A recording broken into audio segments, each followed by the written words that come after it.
مساء الخير، ازيكم يا حبايبي؟ عاملين ايه؟ يا رب تكونوا بخير. طبعا شم النسيم قرب، وطبعا احنا ما محلاش شم النسيم الا باكل الفسيخ. بدل ما نشتري الفسيخ من بره باسعار غاليه جدا، وطبعا احنا مش عارفين ايه مصدره او معمول ازاي، احنا النهارده هنعمله في البيت. طبعا لسه في فتره كفايه على شم النسيم، يعني لو نزلتي جبتي السمك البوري دلوقتي واتفرجتي على الفيديو من اوله لاخره هتعمليه بكل سهوله. وكمان لو حابه تعملي كميه كبيره هعرفك ازاي تخزنيه وتشيليه، يعني بكل سهولة طول السنة هيبقى موجود عندك الفسيخ في تلاجتك. يلا نبتدي مع بعض. معانا اول حاجة سمك بوري. هنجيب طبعا للفسيخ سمك بوري. اهم حاجة نجيبه يكون طازة، منجيبش سمك متجمد عشان يعني نلاقي نتيجة افضل. بصوا الخياشيم بتاعته حمرا ازاي. وبرده لما تجيبيه ما تشيليهوش في الفريزر. يعني انا جبته مثلا مش هعمله النهارده، هدخله التلاجة ليله، يعني ليله مش هيجراله حاجه. هنغسله كويس. هنحاول واحنا بنغسل ما ندخلش الميه في البطن عشان ما تتحوش جوه. الميه لو اتحوشت جوه خلاص الفسيخ باظ. فاحنا هنشطف الخياشيم كويس ونشطفه من بره، وطبعا هنسيب القشره اللي عليه وهنسيبه ينشف كويس. يعني يا اما هتسيبيه في مصفى موقفاه كده عشان اي ميه تنزل منه، وممكن كمان تاكدي عليه بمناديل او فوط مطبخ تنشفيه كويس. هنبتدي مع بعض. اول حاجه طبعا هتجيبي الكميه اللي تحبيها والحجم اللي تحبيه. مده السوى بتاعته على حسب حجم السمكيه. لو السمكيه كبيره هتاخد وقت اطول. يعني في سمك صغير بيبتدي يستوي من اسبوعين معاكي لحد شهر على حسب حجم السمكيه. عشان ما اطولش عليكم يلا هنبتدي مع بعض. هنجهز الملح معانا. هي ملهاش مقدار معين.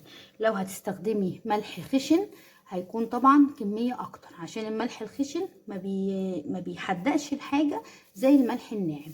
انا النهاردة معايا ملح ناعم، مش متوفر عندي خشن هستخدمه، بس طبعا مش هحط كمية كبيرة عشان خاطر ما يحدقليش الفسيخ.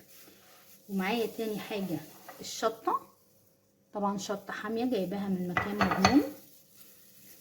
هنبتدي نحط كده مع الملح ونقلب. الشطة طبعا مهمة جدا ضروري عشان خاطر الفسيخ ما يبصش مني وما تجيش وانا بنضفه الاقي فيه ديدان. في ناس طبعا بتحب تحط كركم، انا مش بحبه خالص عشان لو زاد منك هيخلي الفسيخ مر. يعني بصوا احنا عايزين نوصل لدرجة ان الشطة باينة في الملح. طبعا مش عايزاه احمر خالص ومش عايزاه برضو ابيض خالص، ان يبقى الملح هو اللي اكتر. يعني كده مقدار كويس.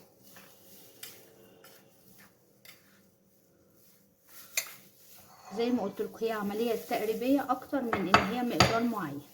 هنبتدي نشتغل مع بعض. نجيب سمكيه سمكيه كده، نفتح الخياشيم. اهم حاجه نكون منشفينه كويس. نديها كده ملح بشطه وندوس عليها عشان تتملي كويس.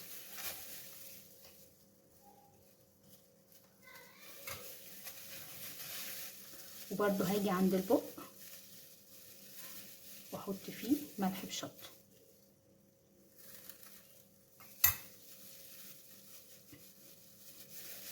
بالشكل ده كده.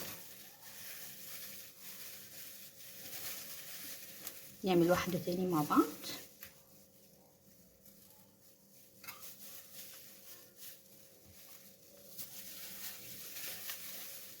كلهم طبعا بنفس الطريقه.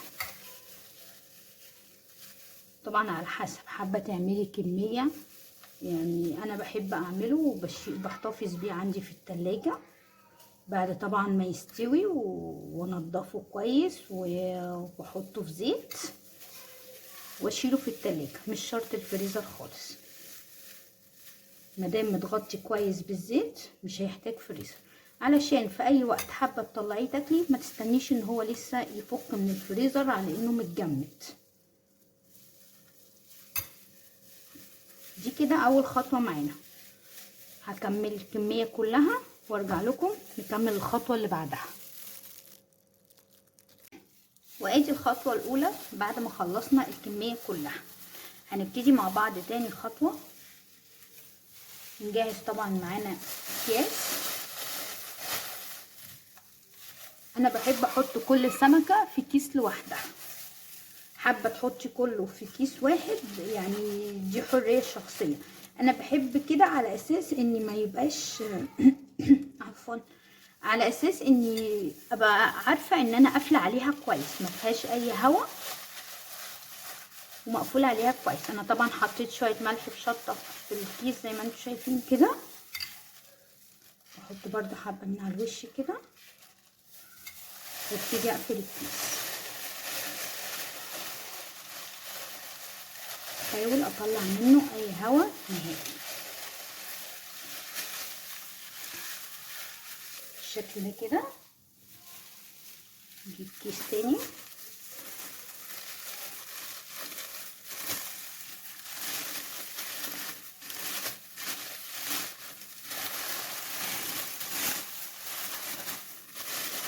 انا ما ربطتش الكيس بس علشان اخر خطوه هعملها ان انا هلفه باسترتش. جاهز معايا الاسترتش.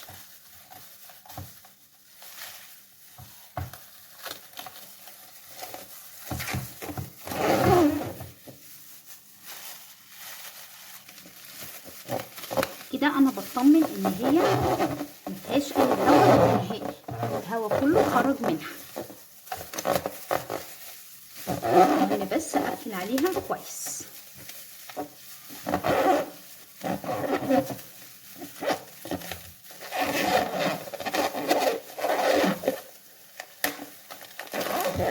بالشكل ده كده. هي كده خلاص جهزت معايا.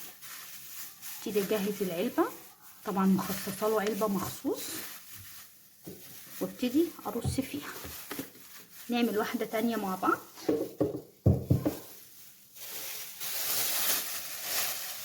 نفس الخطوات، شويه ملح كده،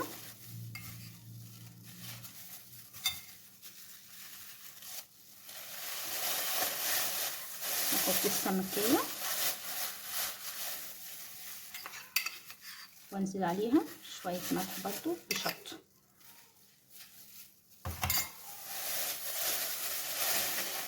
وابتدي اقفل الكيس.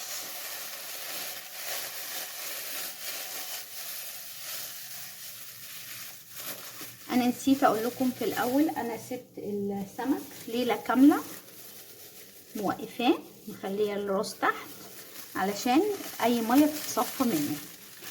طبعا دلوقتي الجو مش حر، الجو برد، فطبعا مش هيبوظ.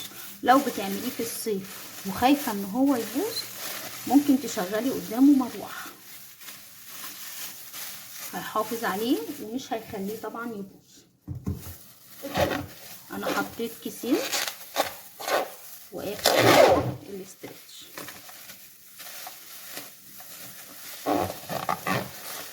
هكرر الخطوات تاني لحد ما اخلص الكميه كلها.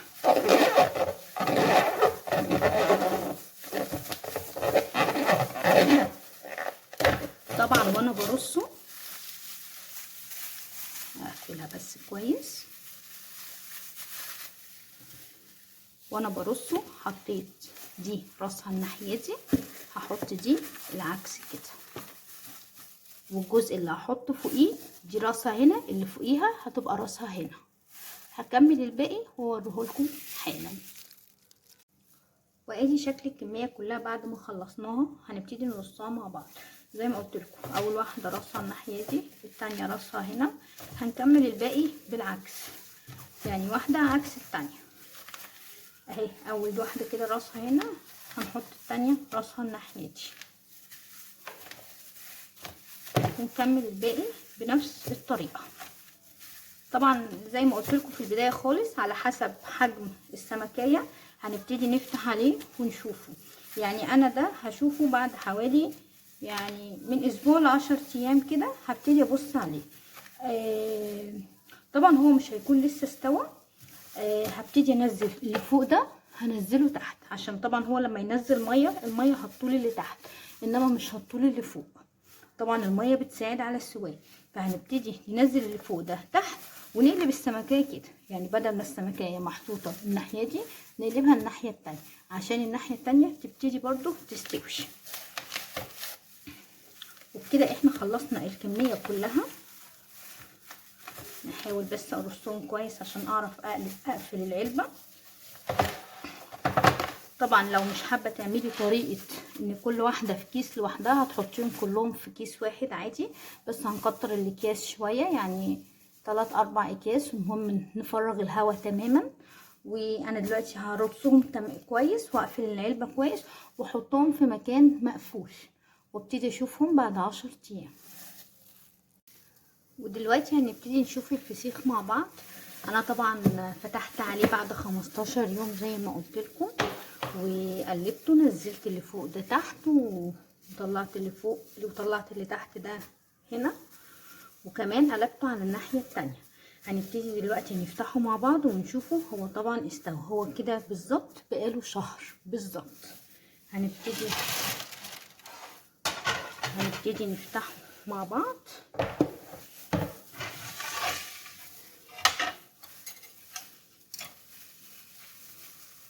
هو طبعا كده يعني اكيد اكيد اكيد مستوي. لو فتحتيه ولقيتيه لسه ما استواش هترجعي تقفلي عليه كويس تاني لحد ما يكمل سوا.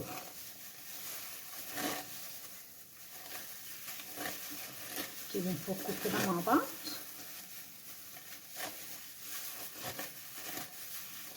احنا طبعا كنا لافين عليه استرتش كتير عشان نقفله كويس. الاكياس كمان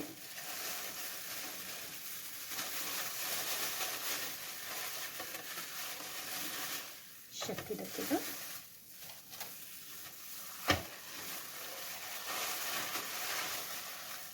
مش قادره اقول لكم الريحه قد ايه جميله.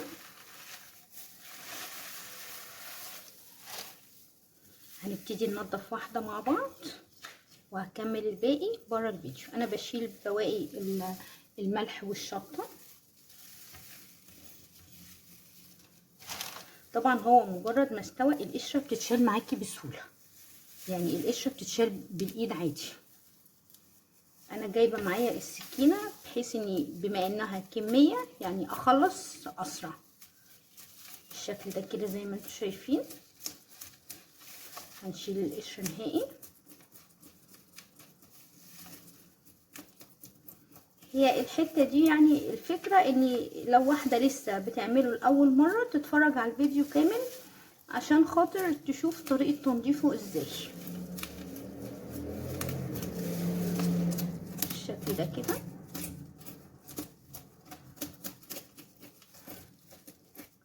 وطبعا لو عامله كميه هنبتدي بعد ما ننضفه كله تماما نحطه في زيت، علبه مقفوله كويس ونغطيه بالزيت.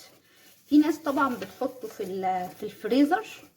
انا مش بحب الفكره دي، انا بحطه في التلاجة عادي. مادام متغطي بالزيت كويس هو مش هيجراله حاجه وهيفضل سليم معاكي. كده احنا شلنا كل القشر من عليها.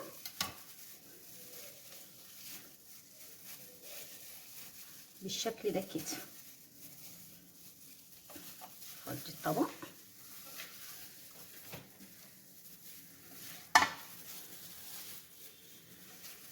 انا اول حاجه اعملها هشيل الراس. انا خلاص يعني الراس انا مش عايزاها. بص اتقطعت بكل سهوله. ونبتدي نفتح البطن مع بعض.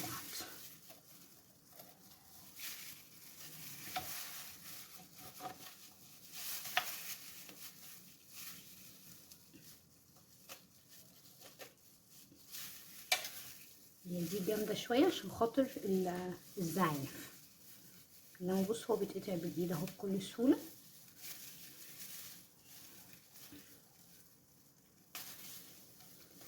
هنبتدي نفضي الاحشاء دي خلاص كده.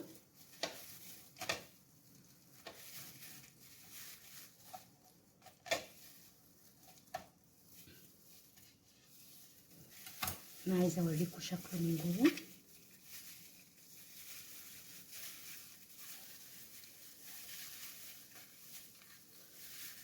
بصوا هو لو مش مستوي مش هيتفتح معاكي كده بكل سهوله.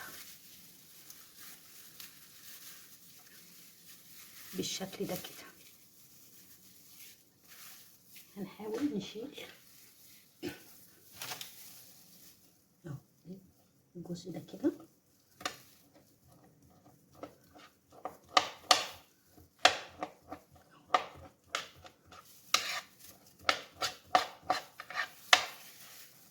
والناحيه التانيه كمان.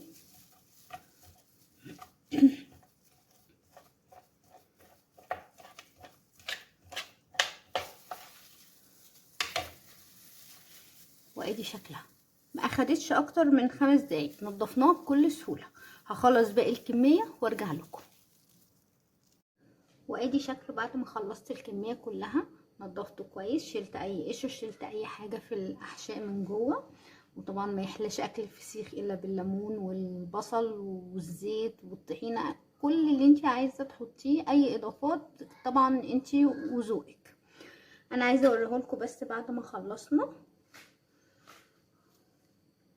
يعني بصوا هو مستوي ازاي. بصوا، وطبعا لونه احمر، يعني اللون الجميل اللي احنا بنحب نجيبه من بره. وبكده احنا خلصنا الفيديو بتاعنا. يا رب يكون عجبكم.